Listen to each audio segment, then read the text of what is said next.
Bonjour à toutes et à tous, c'est Thomas et on se retrouve aujourd'hui pour la présentation de ma nouvelle souris Pro Gamer, la SteelSeries Rival 300. Alors commençons tout de suite avec la boîte de cette SteelSeries Rival 300. Alors, une boîte qui est noire, grise et orange. Très belle boîte qu'on aimera regarder. À l'arrière, on arbore fièrement un capteur optique, une illumination RGB, 6500 débit maximum supporté, 30 millions de clics de longévité et 50G pour l'accélération maximale sans décrochage. Alors, continuons avec le packaging de cette Rival 300. Alors, à l'intérieur de cette boîte, on retrouve un guide de l'utilisateur, un autocollant et la souris qui est magnifiquement protégée. Il n'y a donc pas de problème pour le transport. Alors parlons tout de suite de mensuration. Cette souris fait 133 mm de long, elle fait 70 mm de large et fait 45 mm de hauteur, le tout pour 130 grammes. Alors parlons tout de suite ergonomie. Cette souris est donc une souris pour droitier, on la tient aisément en palme grip ou en clou. Elle dispose de 6 boutons, un bouton droit, un bouton gauche, un bouton DPI, un bouton molette et 2 boutons du côté gauche. Sa peinture est douce au toucher et cette souris dispose de 2 zones RGB, 16,8 millions de couleurs.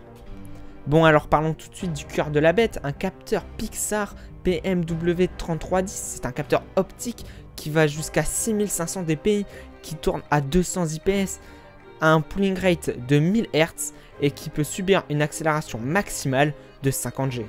Attardons-nous maintenant aux aspects positifs et négatifs de cette souris. Alors cette souris, en premier lieu, dispose d'une prise en main idéale. Je la trouve vraiment parfaite pour faire du gaming ou de la bureautique. En second lieu, cette souris dispose d'une surface vraiment très agréable, mais en contrepartie, et ce sera le seul point négatif que j'ai trouvé pour cette souris, c'est qu'elle prend beaucoup les traces de doigts. C'est vraiment dommage.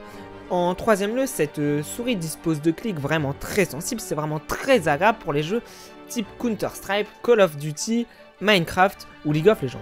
Cette souris, en quatrième lieu, et pour finir, dispose d'une personnalisation vraiment poussée quand même. C'est-à-dire qu'on va pouvoir modifier le name tag qui est situé à l'arrière. C'est une partie en caoutchouc, mais on va pouvoir en réimprimer avec des imprimantes 3D. Et elle dispose aussi, comme je vous l'ai dit tout à l'heure, de 2 zones RGB. En conclusion, cette Rival 300 qui coûte 70 €, qui est utilisée par beaucoup d'équipes professionnelles, on comprend ce choix.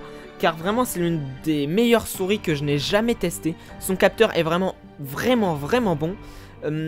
Pour les jeux vidéo, sa prise en main est parfaite. C'est vraiment la meilleure souris que je n'ai jamais testée. En plus, elle possède une glisse qui est vraiment parfaite. Bon voilà, c'était Thomas. J'espère que cette vidéo t'aura plu, que peut-être elle t'aura aiguillé dans ton choix de souris dans les alentours de 70 €. En attendant la prochaine vidéo, tu peux lâcher un like, tu peux commenter, tu peux la partager à tes amis. C'était Thomas, allez, tchuss.